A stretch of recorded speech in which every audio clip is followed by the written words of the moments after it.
Hello दोस्तों, आज हम बात करने वाले हैं बर्जर के दो प्रीमियम प्रोडक्ट के बारे में। जैसे कि आप देख सकते हैं, ये है बर्जर का premium exterior product weathercoat anti dust, और दूसरा आप देख सकते हैं बर्जर का है प्रीमियम प्रोडक्ट वेदरकोट चैम्प। आज हम इन्हीं दोनों के बारे में बात करने वाले हैं कि जब ये कंपनी पहले आपको देती थी, फिर वेदरकोट चैम्प देने की क्या जरूरत है, या फिर आपको अगर घर में कहीं पे भी पेंट लगाना है या इंटीरियर या एक्सटीरियर में, तो कहीं पे भी आप जो प्रीमियम प्रोडक्ट लगाना चाहते हो, तो इन दोनों में आपको कौन सा सेलेक्ट करना चाहिए, वेदरकोट चैम्प या वेदरकोट एंटी डस्ट। तो आज हम इसी के बारे में बात करने वाले हैं, पूरा स्पेसिफिकेशन आपको बताने वाले हैं और हम आपको एक ब्रीफ डिस्क्रिप्शन देने वाले हैं, ताकि आप अगर इन दोनों में से कोई सेलेक्ट करना हो तो आप उसको सेलेक्ट कर सकें। तो चलिए हम शुरू करते हैं। हेलो दोस्तों, नमस्कार, मैं अमृत आपका स्वागत करता हूं अपने YouTube channel the paint group पे। जो भी हमने पिछली वीडियो डाला था उस पर आपका प्यार देने के लिए बहुत बहुत धन्यवाद। इसी तरह से आप हमारे वीडियो को देखते रहें, लाइक करें, कमेंट करें और अपने दोस्तों के भी शेयर करें। जो भी हमारे चैनल पर नए हैं वो हमारे चैनल द पेंट गुरु को सब्सक्राइब कर ले, उसका बेल आइकन ऑन कर ले, ताकि जब भी कोई वीडियो डाला जाए तो उसका नोटिफिकेशन आपको मिल जाए। सबसे पहले हम बात करते हैं दोनों की अप्लाइंग एरिया की, कि आप इनको कहाँ कहाँ लगा सकते हैं। तो अगर हम अप्लाइंग एरिया की बात करें, तो अगर वेदरकोट एंटी डस्ट की बात करें तो ये एक्सटीरियर वाल्स के लिए सुटेबल है, ये सिर्फ और सिर्फ एक्सटीरियर वाल्स के लिए सुटेबल होता है। वहीं अगर वेदरकोट चैम्प की बात करें तो ये एक्सटीरियर और इंटीरियर दोनों ही वाल्स के लिए सुटेबल है। आप चाहे तो इंटीरियर में भी लगा सकते हैं, आप चाहे तो एक्सटीरियर में भी लगा सकते हैं। इसमें आपको कोई भी कंपनी ऐसी चीज फॉर्मुलेटेड बनाती है कि ये दोनों ही वाल्स पे आप लगा सकते हैं। फिर हम बात करते हैं सरफेस फिनिश की, कि दोनों की सरफेस फिनिशिंग कैसा है। तो दोनों का ही surface finishing soft, sheen and smooth देखने को मिलता है, या ये कह लें कि ये थोड़ी सी प्रीमियम, इसकी जो सरफेस फिनिशिंग है उसके कंपेयर में ये थोड़ी सा आपको प्रीमियम टच देता है। फिर हम बात करते हैं दोनों की वॉशेबिलिटी में, कि वेदरकोट एंटी डस्ट हो या फिर वेदरकोट चैम्प हो, तो दोनों की वॉशेबिलिटी क्या है। तो दोनों की वॉशेबिलिटी हाई है, बेस्ट इन क्लास है। आप जितना चाहें, जैसा चाहें आप वॉश कर सकते हैं, कोई भी दाग धब्बा वो वहां से इजिली आप रिमूव कर सकते हैं। फिर हम बात करते हैं इनकी सरफेस कवरेज एरिया की। जो इन दोनों में बड़ा डिफरेंस है वो है इसकी कवरेज एरिया।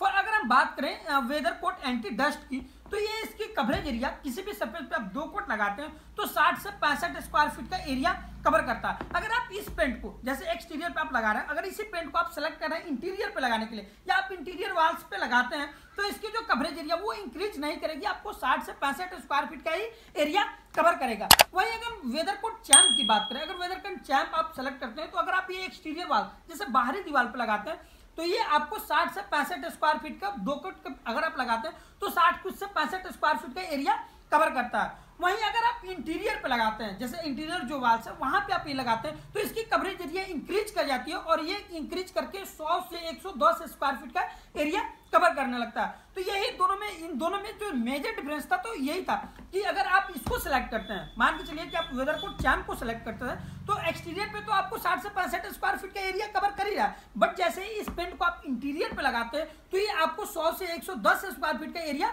कवर करने लगता है। तो जो इसकी कवरिंग एरिया वो काफी बढ़ जाता है। फिर हम बात करते हैं आपको कलर ऑप्शन की। अगर आप वेदरकोट चैम्प लेते हैं या वेदरकोट एंटी डस्ट लेते हो, तो कितना एरिया कलर ऑप्शन मिल जाता है। तो दोनों का कलर ऑप्शन सेम है, 2000 प्लस आपको कलर ऑप्शन मिल जाता है। दोनों में ही लाइट या डार्क, आप जैसा कलर चाहते हैं वो सेलेक्ट कर सकते हैं, दोनों को ही आपको मिल जाता है। फिर हम बात करते हैं इसकी प्राइस रेंज की, कि अगर आप ये लेते हैं तो वेदरकोट चैम्प और एंटी डस्ट लेते हैं, तो इसकी प्राइस रेंज में क्या फर्क पड़ता है। तो अगर हम इसकी बात करें, दोनों की पैकेजिंग जो है वो आप ये कह लीजिए कि दोनों की पैकेजिंग सेम है। ये थोड़ा सा पहले का बना हुआ है 5 और ये थोड़ा सा न्यू है, बट हम दोनों की एमआरपी की बात करें तो इसकी जो एमआरपी है वो आपको है 511, अप्रॉक्स 500 आप कह सकते हैं, जबकि इसकी जो एमआरपी है 476 है। तो ये आपको कहीं ना कहीं सस्ता भी पड़ता है, प्लस आपको मटेरियल कॉस्टिंग भी बजा देता है। अगर दोनों के हम कंपेयर करें तो ये आपको सस्ता भी पड़ा, आप 470 ओनली पे कर रहे हैं, तो आपको ये पूरा मिल जा रहा है 1 लीटर, और इसके लिए आपको 500 एमआरपी के साथ आता है। तो दोनों की अगर कंपेयर करें तो ये आपको वैल्यू, वो प्राइसिंग भी इसके लिए आपको कम पे करना पड़ता है। फिर हम बात करते हैं मेन स्पेसिफिकेशन की। आपको दोनों ही, आपको वो एंटी एंगल, एंटी फंगल है, वह वेदर रेसिस्टेंट है, अगर कहीं पे भी कुछ हो रहा है तो वो आपको बचाएगा, या फिर धूप वगैरह है तो वहां से आपको ये सेव करता है। इसमें थोड़ा सा आपको यूवी प्रोटेक्शन मिल जाता है, जैसे सनलाइट वगैरह आता है तो वो जो भी हार्मफुल रे है उसको ये रिमूव करता है, जिससे कि आपको जो घर की हीटिंग प्रॉपर्टी है वो थोड़ी सी आपको सेव कर जाता है, ये थोड़ा कूल रहता है। तो अगर हम दोनों की कंपेयर करें कि अगर आप ये वेदरकोट चैंप है और वेदरकोट एंटी डस्ट है तो आपको कौन सा लेना चाहिए। तो दोनों की अगर परफॉर्मेंस वारंटी भी देखें तो दोनों की सेम ही है। इसमें कंपनी ने 5 ईयर्स, इसकी भी बॉक्स पे आपको 5 ईयर्स की कहती है कि वारंटी है, इस पे भी 5 ईयर्स की वारंटी है, प्लस इसके लिए प्राइसिंग आपको कम भी पे करना पड़ा है और इसकी कवरेज एरिया भी। तो अगर हम दोनों में मेन क्वालिटी की बात करें तो कहीं ना कहीं मुझे वेदरकोट जो चैंप है वो इसके कंपेयर में ज्यादा बेटर लगा, इसलिए क्योंकि ये भी हाई वर्सेबिलिटी के साथ आ रहा है, आपको कलर ऑप्शन भी उतना मिल रहा है, प्लस इसकी जो इंटीरियर पे अगर आप इस सेम पेंट को इंटीरियर पे लगा रहे हैं तो वो बिल्कुल आपको कवरिंग एरिया भी वो दे दे रहा है जो आप जो लग्जरी इंटीरियर पेंट लगाते थे। तो अगर कहीं पे भी जहां आप ऐसा कोई घर है जहां आप चाह रहे हैं कि एक ही पेंट इंटीरियर और एक्सटीरियर के लिए लगाने के लिए, तो आप वहां पे बर्जर का वेदरकोट चैंप सेलेक्ट कर सकते हैं, यह आपके लिए दी बेस्ट रहेगा। तो अगर आपको हमारी वीडियो अच्छी लगी है तो आप हमारे वीडियो को लाइक करें, कमेंट करें और अपने दोस्तों के बीच शेयर करें। हम हर बार इसी तरह से आपके लिए वीडियो लाते रहेंगे और दिखाते रहेंगे। तब तक के लिए नमस्कार।